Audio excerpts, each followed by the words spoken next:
Сайн байцгаана уу эрхэм үзэгчдээ. Мандала подкаст эхэлж байна. Манай студид шинжлэх ухааны доктор Лавга хүрэлцэн яриад байна. Танд энэ өдрийн мэндийг хүргье. За та сүүлийн үед одоо яг ямар судалгаан дээр байна? Юу хийж ийн бас манай үзэгчдэд сонирн байх энэ талаар яриач. Одоо яг хамгийн гол нь энэ сүүлийн корона над их ач тус боллоо. Коронагийн хэдэн жилийг дамжуулан 4-5 жилд 14 ном гаргачаад байж байна. 10 бат. Тэгээд одоо наад нууцын чинь энэ юмнуудаа сурангуулад хамгийн энгийнээр хүн төргий гэсэн одоо ойрын мэдлэгүүдийг ингэж сургаачаад байна. Одоо би энэ бүх өмнөх номнуудтайгаа нийлээд 20 гаруй ном байна уу. Тэрнээс жижиг юунууд болгож гаргуул хүнд бас зүгээр юм том бот унших бас хэцүү болоод байна.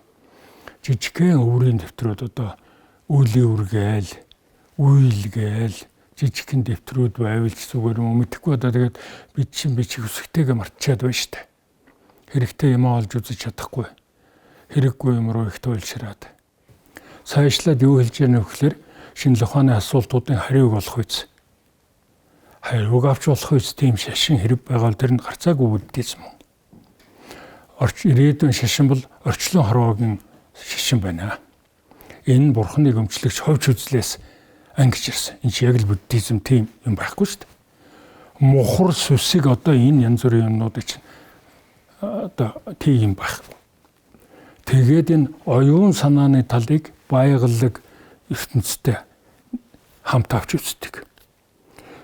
Энэ баяглаг тал сүнсний ертөнцийн төгс нэгдлээс урган гарсан шашинлаг мэдрэмжид тулгуурласан байна гэж.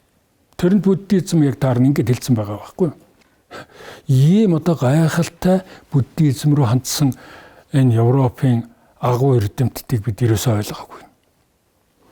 Ойлгоогүй гэдэг нь юу вэ гэхээр өөрснөө юм ойлгохгүй байгаатай л холбоотой шүү дээ. Таны энэ мэдлэг энэ зүйлийг та болохоор яг бурхан багшаас ирсэн одоо гигантнүүдийн мэдлэгийг би дамжуулж байгаа гэсэн утгаар ярьсан.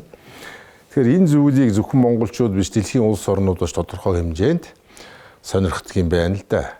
Одоо тэр нэг жишээ нь Английн болов Америкийн нэг судалгааны байгууллагаас таныг 20 дугаар зууны одоо гарамгаа эрдэмтдийн нэг гэсэн зүйлд тодорхойлсон байсан. Тэгэхээр гадны одоо улс оронд дэлхийд өөрийнхөө энэ бүтээл судалгааны ажлыг гаргахад танд ямар саад надад нэгдүгээр тийм бодлол, хоёрдугаар тийм заавалга. За. Над шиг ядмаг хүмч одоо бүгдийн нэг дор хийж чадахгүй юм байна шүү дээ. Тэгэл өөрийнхөө л хэмжээнд ингээд л нэг. За таныхаар амьдрал гэж юу юм? Амьдрал чинь үеийн эхлэхээс. Амьдрал бол өөрийгөө бүтээх юм шүү дээ. Өөрийгөө бүтээн гэдэг дээр юу нэмэх вэ гэхээр дараа төрөл, удамшил, хувьслаа нэмнэ.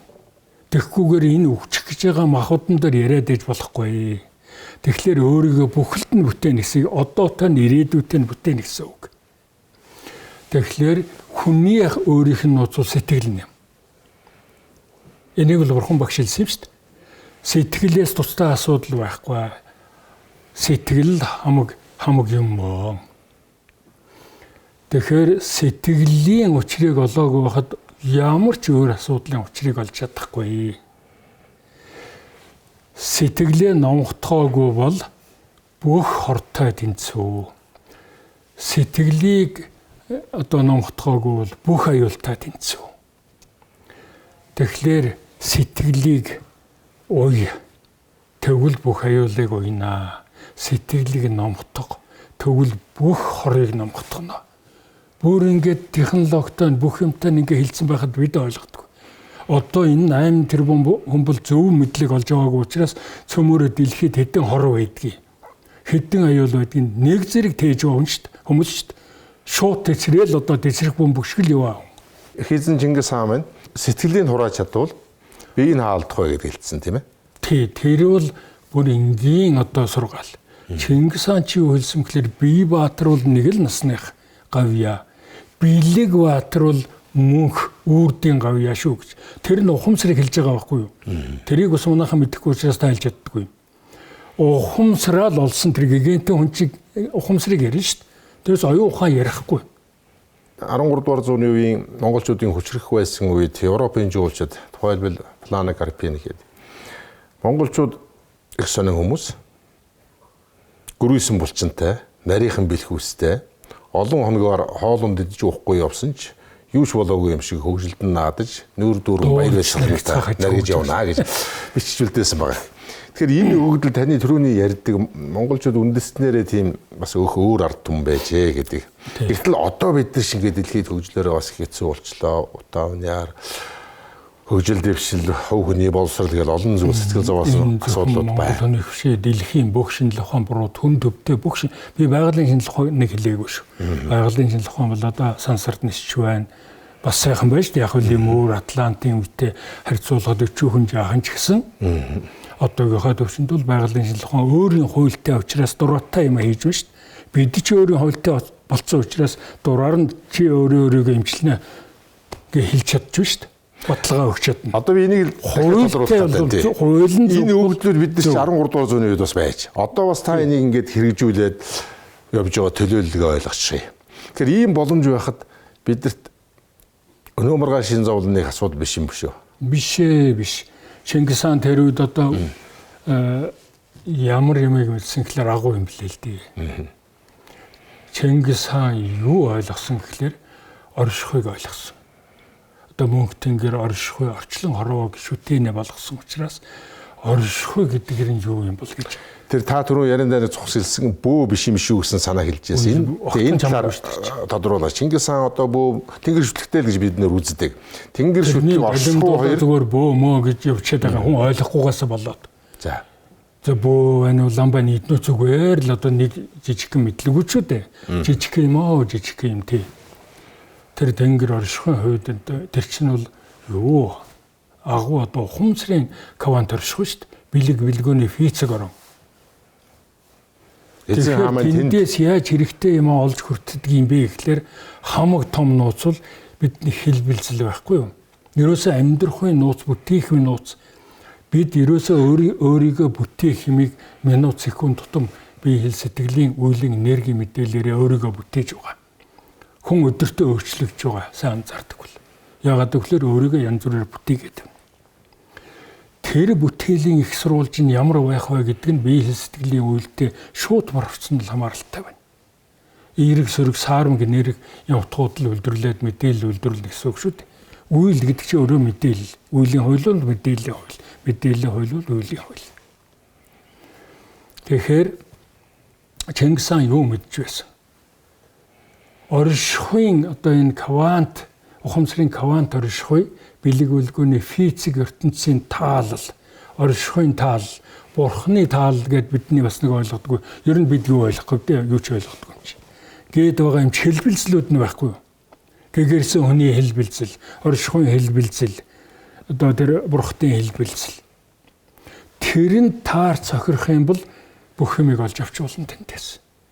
Энэ үнийг Эйнштейн хэлсэн. Хүссэн зүйлийнхээ хэлбэлзэл таар тохирох юм бол тэр зүйлээ олж авах дамжиггүй. Өөр байж таарахгүй гэсэн юм шиг өөр. Хүссэн зүйлийнхээ хэлбэлзэл. Хүссэн зүйлийнхээ хэлбэлзэл таар тохирох юм бол тэр зүйлээ олж авах дамжиггүй. Нөгөө талаас эн чинь хүн юу хүснэ? Тэрэндээ тэрийг олж авах гэж штэ. Нөгөө таны түрүүн ярьдаг үйл өөр. Учир шалтгааны хувьд муу юм хүсвэл муу зүйлээ олж авах нь. Сайн юм хүсвэл сайн зүйлээ олж авах нь гэж ойлгож болох нь. Тэгэхдээ тэр хүсэлд өөр тайлбар өгнө л дээ тийм. Тэгээд Эйнштейн өгж байгаа хэл энэ нь философи биш физик. Тэгэхээр гарцаагүй хэрэгжих гэсэн үг шүү дээ. Энэнийг хэрэгжүүлсэн хүн манай Чингис хаан шүү дээ. Манай ард түмэн шүү дээ. Одоо 21-р зууны хүртэлх хөдөөний ард түмэн маань Намаалчид. Эднүү цөмөөрөө ухамсарын хүмүүс байсан. Гэгэнтнүүд. Байгаль дэлхийдээ харьцдаг. Тэгэхээр ухамсарын энэ квант оршихуй бэлэг үлгөөний физик орноос чинь бидэнд тэр зүйлийг сойрхочдөг. Тэгэхдээ бидний шунал хүсэл бол өөр. Тэрүүгээр юу ч олж авч чадахгүй. Бүр өөрийгөө хохироо хорлно. Ингээд дуусч байгаа байхгүй юу? Чингис хаан шунал хүсэл байхгүй. Тэр ард түмэн шунал хүсэл байхгүй. Ягаад гэвэл тэд чи ухамсарын хүмүүс, гэгэнтнүүд. Тэд амар амгалан зүгээр л амар амгалан оршдог. Тийм хүмүүсийн хүсэл бэлдэг. Тэрнээс зүгээр одоо ланд 200-тай болох юмсан, хаустай болох юмсан гэсэн хүний хүсэл бэлэхгүй шүү дээ. Тэгээд дэлхийгээс маа гээд оршихугаас дэлхийг сойрхож байгаа байхгүй Чингис хаанд. Олон хүмүүсийн улс орон үндэстний ирээдүйд бас энэ цаг үед санаа сэтгэл зовж байна. Уул нь эртнээс тийм сайн өгөгдөлтэй. Тэр өгөгдлийг би энэ байгаль хэлхийтэйгээ одоо амин холбоотой байдаг, энэ оршихуйтай холбоотой байдаг, нүүдэлчин соёлтой холбож харж байна л да. Тэгэхээр зэрэг ирээдүйг та одоо энэ сайн товчхонд бол доо ийм сайн өгөгдөлтэй ард түмэн үндэстний ирээдүй ямар байх вэ гэж та үзэж байна? Ямар байсныг бид мэднэ шүү дээ. Энэхэн жижигхэн ганцхан сая хүнтэй Монголыг хичнээн зуунаар аваад явцсныг бид мэднэ шүү дээ. Энэ цэрэгдэн яасангүй айлдгүй юм байсангүй зүгээр л одоо өөрөө үлдчихдэг. Олон үндэстэн бас мөксөн, тэр дундаас үлдсэн гэдэг утгаар тийм ээ. Тэгэхээр Чингис хаан бол одоо бидний мэддэг шиг тэр дарангуйлагч биш. Дээд энэ ухамсарын квант оршихугаас бэлэг үлгөөний физик орноос дээд ухамсарын ертөнцөөс бидэнд илгээгдсэн суутан шүү дээ. Тэгэхээр суутны генэ тээж ирдэг. Авиасын генийг давхар тээж ирдэг. Одоо Моцарт дөрөвнсэндээ хөгжим өвчл долоонсондоо одоо симфони тоглуулаад энэний чинь тэр дээд ухамсарын ертөнцөөс тээж ирдэг энергийн ген болохоос биш махан бодны генээс олдоогүй байгаа 3-2 чинь тэр шүү дээ. Тэр мэдээлэл биеийн сэтгэлийн энерги мэдээлэл чинь хадгалагдсаар байгаа тэр удамшдаг. Тэрний дагуу хувьсдаг мэдээлэл дагуу. Тэгэхээр бидэнд гаднаас нөлөөлж байгаа юу ч байхгүй. Өөрийгөө сайн байлгаж чадвал сайн л одоо хувьсэл болно, сайн л удамшил болно.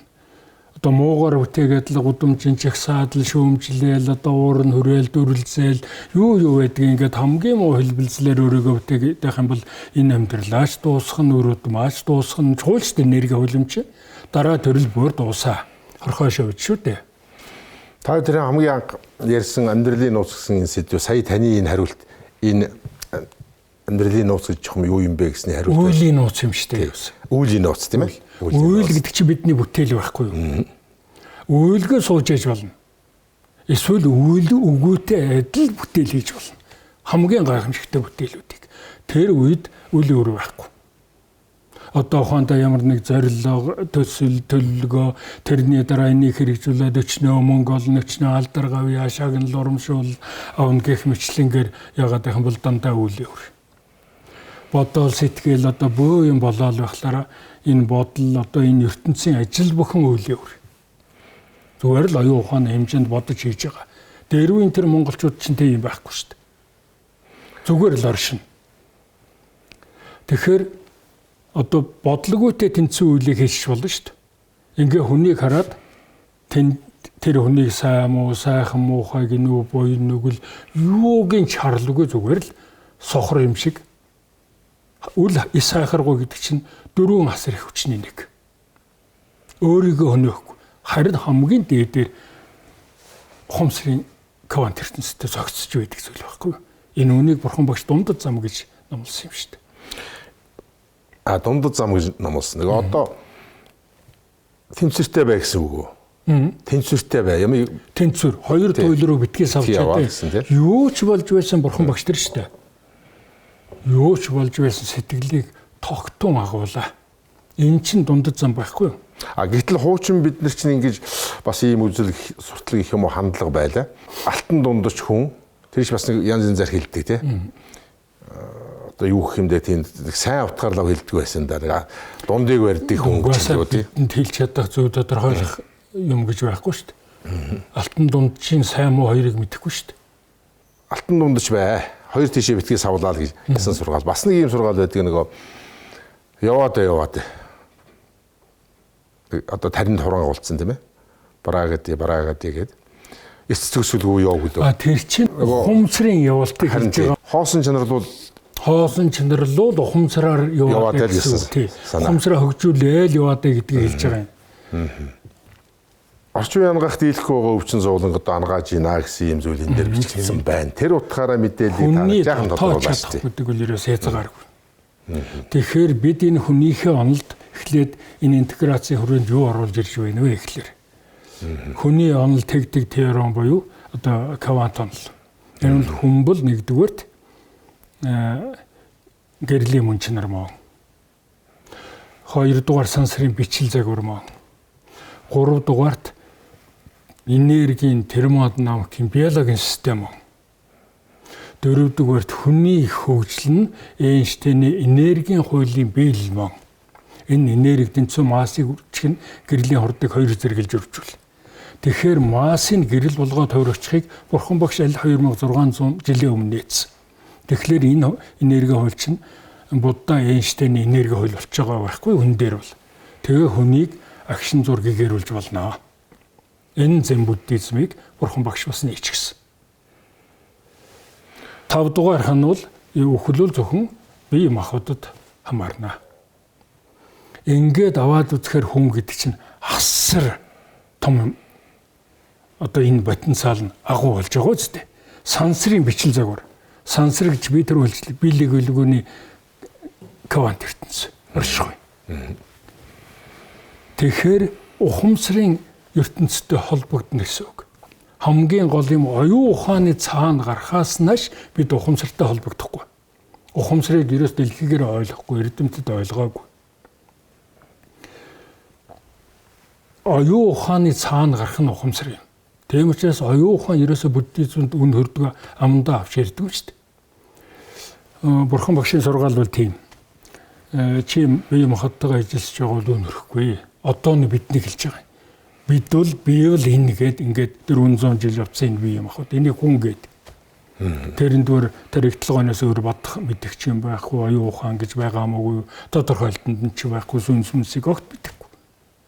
Тэгэхээр мөнхч нараа хүн түшиглэж хөгжих ёстой байтал нэг насны амьдрал гээд махан бодыг нэрлчээд өнөөдрийн хүний тодорхойлтыг өчөөхөн жаахан мөнх биш нэг насны амьдралтай гээд бүр хөгийн болгож байгаа байхгүй.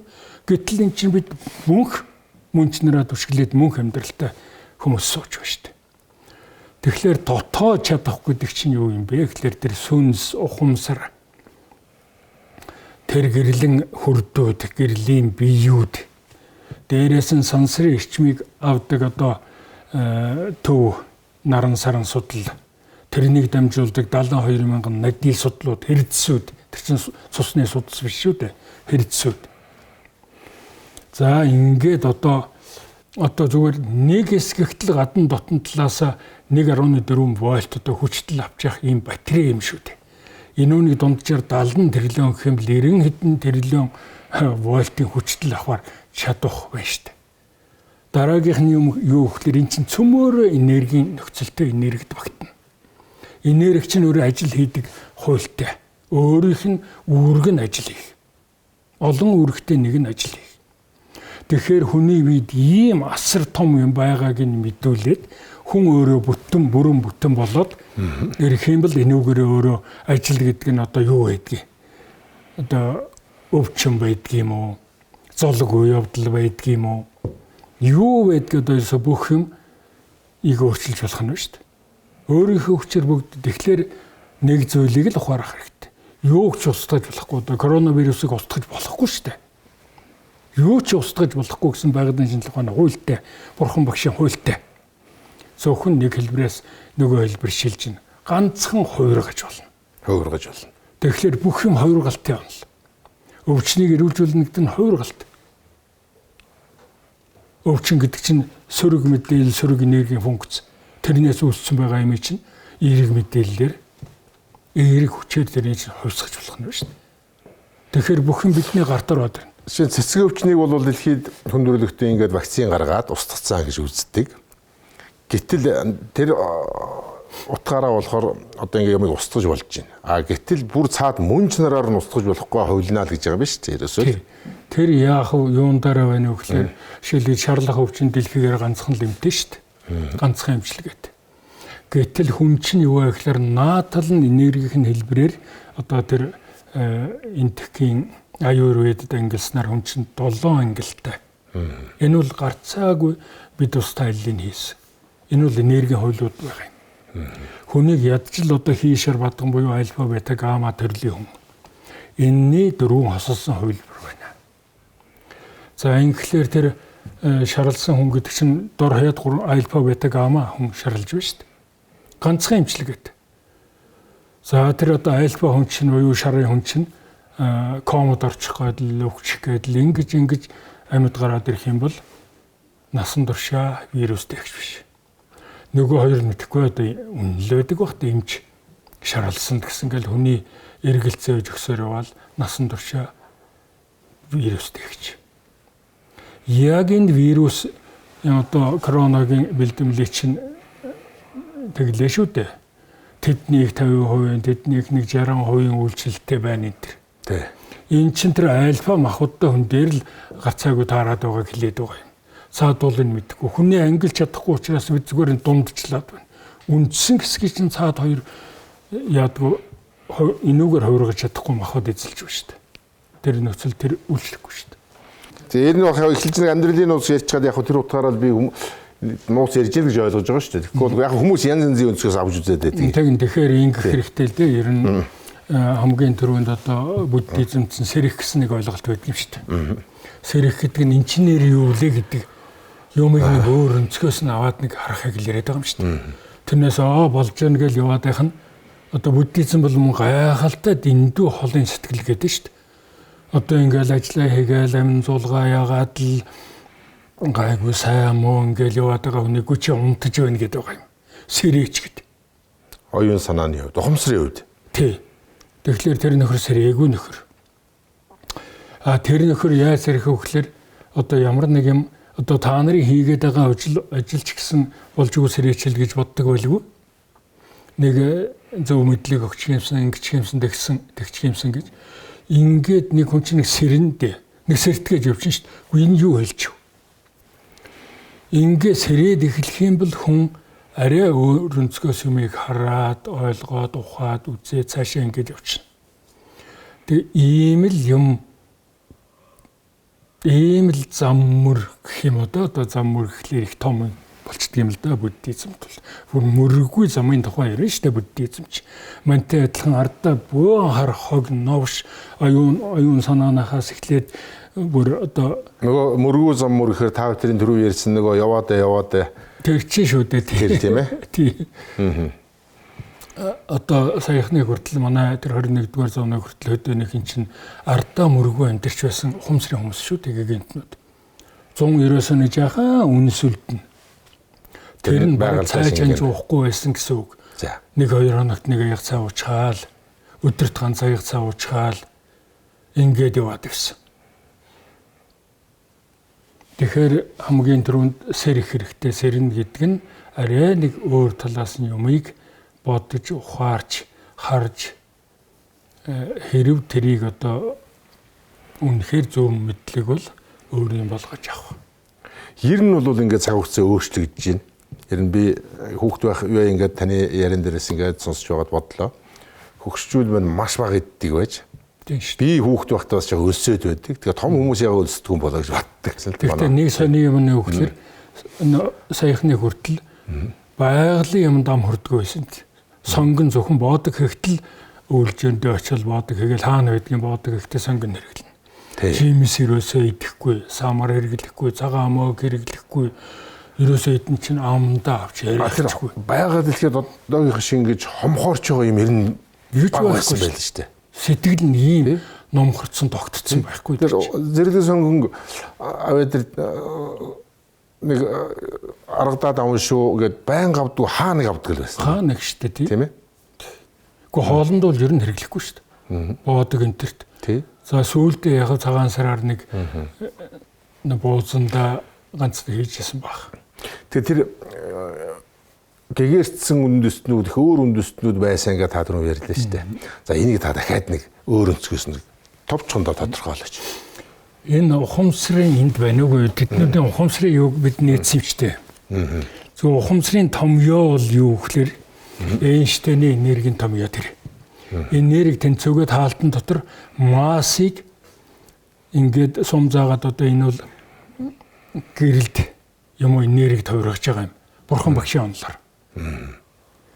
Тэгээд тэр хаалтыг хаачаад тэр гэрэлд энерги болчих юм бол энэ хаалтанд байгаа масс буюу энэ матери чи гэрэл энерги болгоо хувиргасан шүү дээ. Тэгэхээр юу болох юм гэхээр энерги тэнцүү C квадрат гэрлийн хордыг 2 зэрэглэж үржүүлэх. Энэ бурханы томьёо, энэ ухамсарын томьёо байхгүй юу? Монголчуудын ухамсарын томьёо бол ийм л дээ. Ухамсар тэнцүү нэгийг хуваах нь оюун ухаан. Тэгэхээр нэгдэл ойрхон байгаадаа бол бурхан чанартай байна, ойрхон байна л гэсэн үг шүү дээ. Тийм учраас оюун ухааныг ашигладаг монголчууд.